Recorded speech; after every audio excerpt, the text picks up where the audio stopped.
These days, it has become very obvious, at least to me, that with the ongoing development of Le Mans Ultimate and the anticipated further developments of the prematurely released Assetto Corsa Evoluzione, iRacing has been left somewhat behind.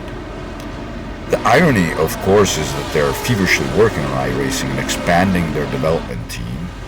All you have to do is just look at the release notes on every new incoming season to see that they're constantly working on the simulator and trying to improve it and make it better. And also, before I go any further, let me add what I have said before. I'm actually a huge fan of iRacing. I've been a subscriber since the very beginning in 2008, lived right next door to them for many years in Massachusetts, visited their offices, met the god himself, Dave Kammer, always eagerly awaited new content.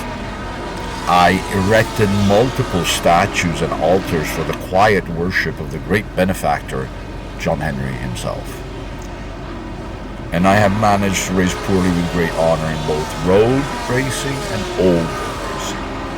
And my affinity and love for both goes back to the Papyrus days, when in combination with Jeff Crammon in the Grand Prix series, we were witnessing what I like to call the sim racing genesis. But the reality, again, at least for me, although I hear a faint echo from several quarters in the interweb multidimensional meta-tok-tok stratospace, well, is that the physics of iRacing are being left a little bit behind.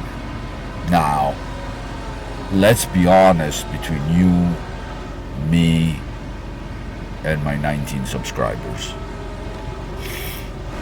Faithful, I might add, 19 subscribers. Let's be honest, iRacing's physics were never totally free of controversy. From its fateful legacy of ice racing, to its tire model, which received so much love and attention over the years, but to this day never successfully answered the question, what is a flat spot?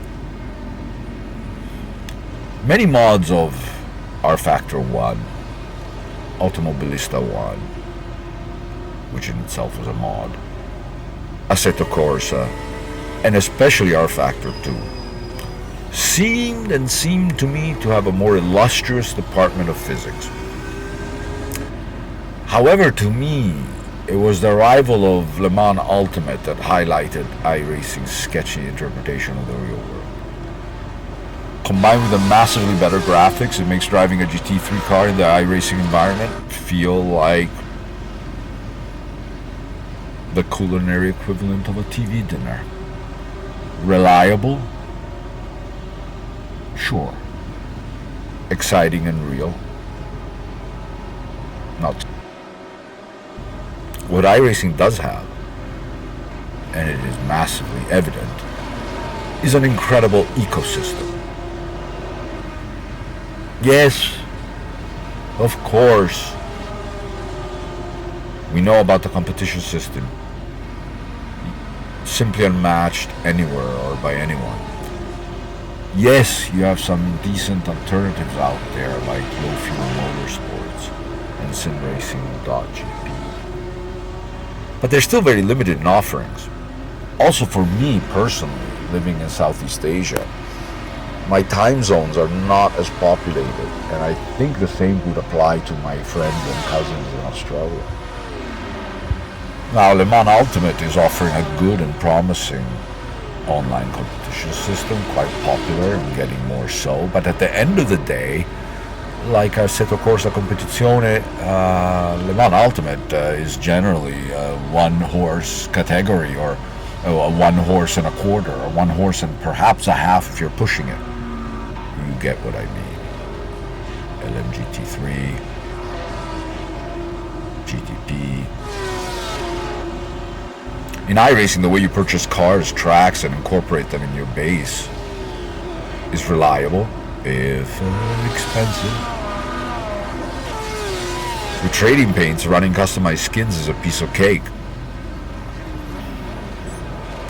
And even the artistically challenged like myself, can create personalized cars that has meaning to them. And things like that add tremendously to the immersion. They have also one of the best implementations of rain, although, and I'm not sure if this has changed recently, the series that are rain enabled tend to have rain a bit too often. Sometimes torrentially, where in real life they would actually red flag the race. So yes, competition system. Yes, rain. Yes, training pains. And there's always for me a sense of coming home when I jump into the iRacing system. But there is one thing, one item, not often talked about, that is vastly superior in iRacing versus all the other simulators out there. That one thing is also coated in loads of irony since it came later in the development life of iRacing, and it was conceptually foreign to the very nature of iRacing as an online competition simulator. And that is AI, artificial intelligence, and the subject of this video, editorial. And for this editorial, as you might have probably noticed by now, I chose a quick race in iRacing against the AI at beautiful Watkins Glen in the scenic Finger Lakes region of upstate New York. It is an area that I was fortunate enough to visit and is truly gorgeous. It's a bit of a pity that in the changing world and modern FIA and commercial standards, it's been impossible to have F1 revisit this incredible location. But we're lucky that it is a track that is still widely used to this day. Actually not radically different in layout from the last 60 years or so. And it is brought to life in several simulators, and in iRacing in particular, where it received a facelift a couple of seasons ago, and where it is very popular amongst multiple series. Here I'm doing a GTE race with my Porsche 911 RSR because I recently did a Season 1 2025 race with it and quite enjoyed it. I'm using an AI car set by John Daniels III, or John Daniels III, using the iRacing naming standards, called World GTE Challenge, containing all GTE cars plus some GT3s. It is really quite a beautiful car set, meticulously cured. Now, AI, iRacing. Introduced more than a decade after iRacing started at the end of 2019 for Season 1 2020, actually with one car and 7 tracks only. With each new season's update, it has added more and more cars and tracks to a very large and growing selection by now.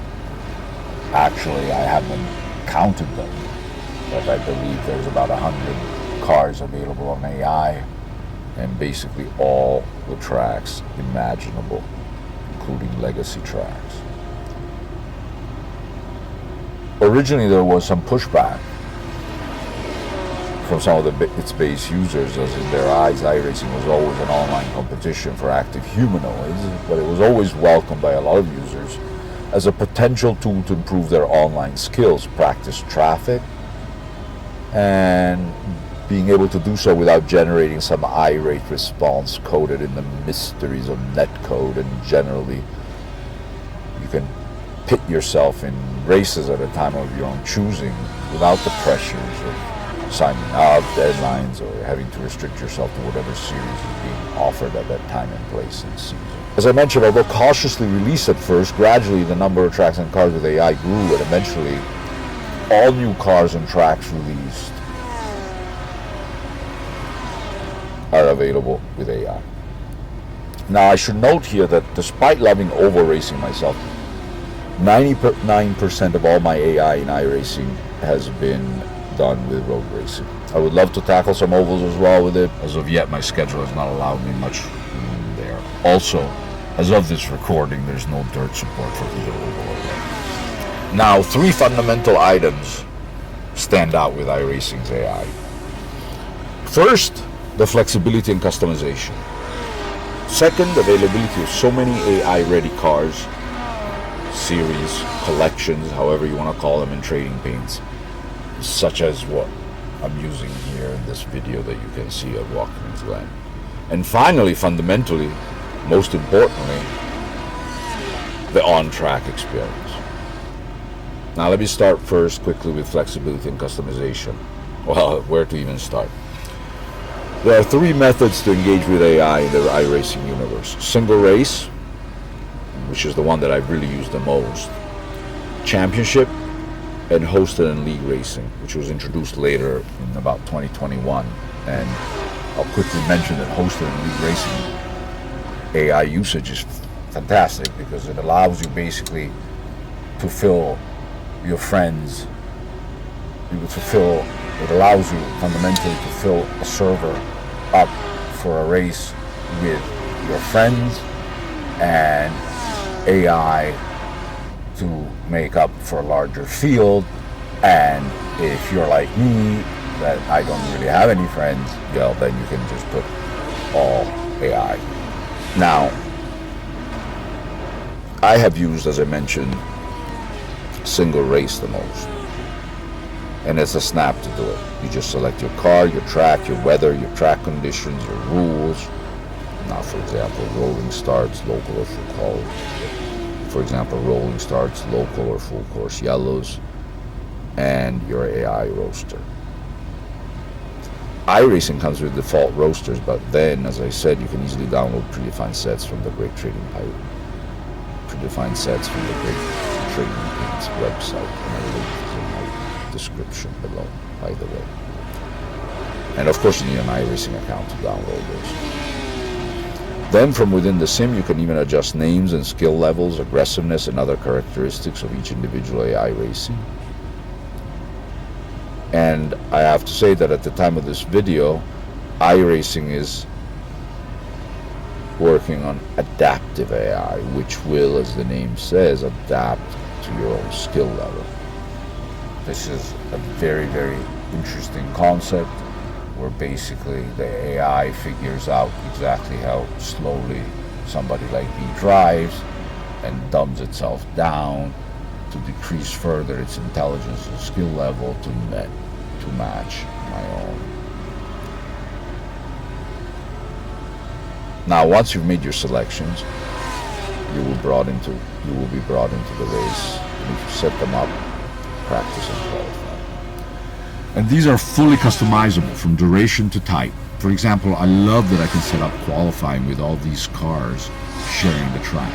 In iRacing, qualifying in most series is an 8-minute solitary affair where you put in 2 laps by yourself, without the challenges of traffic that you very often find in real life.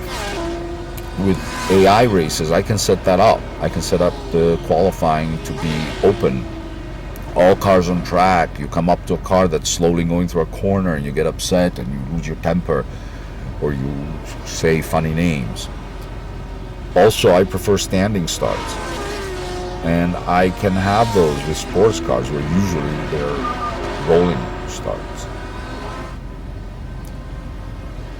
But it's when the racing starts, this is where iRacing's AI stands out strongly, especially compared to some of the other sim platforms. They race so much like real drivers. In fact, they can be much more pleasant because they don't have some of the crazy shenanigans that you get on the online servers. Now, for example, twice in the last few months, I got taken out at the Mulsanne corner in Vermont, where the car behind me just plowed into me as if I wasn't there. I'm sure a lot of you have had this experience on online servers where somebody just materializes into your lap and sends you crashing into the barriers. It is very frustrating. AI makes mistakes, but not the kind of absurd ill-discipline that you unfortunately encounter online.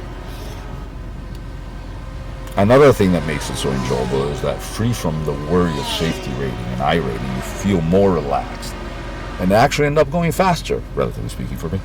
If you take it seriously, you will also behave properly and not do stupid things in the race that would get you banned in real life or an official series.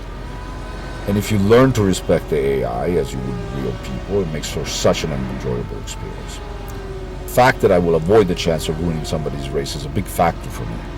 I know there are folks out there that run thousands of races, some many times over a single week, but I try to approach each event as if the online drivers are all like me, which basically I have one, maximum 2 slots during the weekend to try to run a race.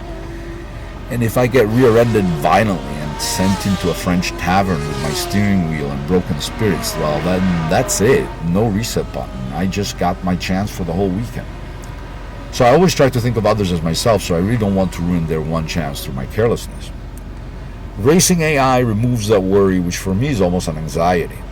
A bit pathetic, I know, but real. But in order to race AI in a way that is satisfactory, you need the AI, first of all, to be good. Actually more than good. And iRacing is so clearly ahead of the others. Automobilista 2, Race Room Experience, and R-Factor 2, some mods, as well as LMU, have all adequate AIs. But they lack the flexibility and are not quite as good as iRacing. And please, Assetto Corsa fans, don't chase me out of YouTubeville, but I found the original Assetto Corsa's AI quite poor. Let's hope Assetto Corsa Evoluzione will be an improvement when the sim is completed. In its early release, alpha really, you cannot call it even an AI. It's an AS, artificial something. In iRacing, the AI will move over and protect their lines, squeeze you, and not simply drive in a processional line. There is also no horrifying ghosts of netcode. So, as you can see in this video, as you've seen, do a little rubbing and racing door to door without worrying about mysteriously being launched into the stratosphere. Because of the tweaking, you get almost a sense of different personalities, with their manifest strengths and weaknesses which you try to take advantage of. Okay, you don't quite get the full characters of real life, with its good and bad. You never quite get an Andrea De Cesaris, wonderful, eccentric, super fast, and prone to an occasional off, or a latter-day René Arnoux, the blue flag agnostic. Nor will you be confounded while sitting in the pit lane to be sharing resources with a perennial Nepo with a name that rhymes with Toll. And due respect there, Mr. Rhyme with Toll has won plenty in Junior Series, and even has a pole to his name. I get a pole in iRacing and seek the approval of several relatives and friends, who have no doubts. Now, this was just a 10-lap race, but it was so much fun to just be able to jump in at a time of my own choosing with cars that I want to race, and quite importantly, a full field. So often you join a practice server and there's only a couple of cars on track. And except for most popular series, you can have races with only 8 cars, or 6 cars, or 7 cars, all sorts of different levels of skills. I simply like being on a busy track. So yes. I know, iRacing is without a doubt flawed in some departments, and while I appreciate the constant development and investment that its developers are inputting, it doesn't take a Nobel laureate to observe that some tire and physics things leave something to be desired. Graphics? Yeah, sorry. Graphics. Hoping for better things to come there as well, because I'm still trying to make my way through tracks that have the same yellow tinted environment despite being vastly different in real life. But with the same kind of drawbacks, you also get some advantages, and some of are just like that familiarity of a family board game. And in terms of AI, that item that was never supposed to be a part of iRacing, it is so far ahead and so good. It is so far ahead and so good, whether to make single races or championship races. It is so far ahead and so good that it makes single or championship races against the AI in iRacing a wonderful, competitive, and fun alternative. Thank you very much. I hope you enjoyed this incredibly monotonous, long editorial.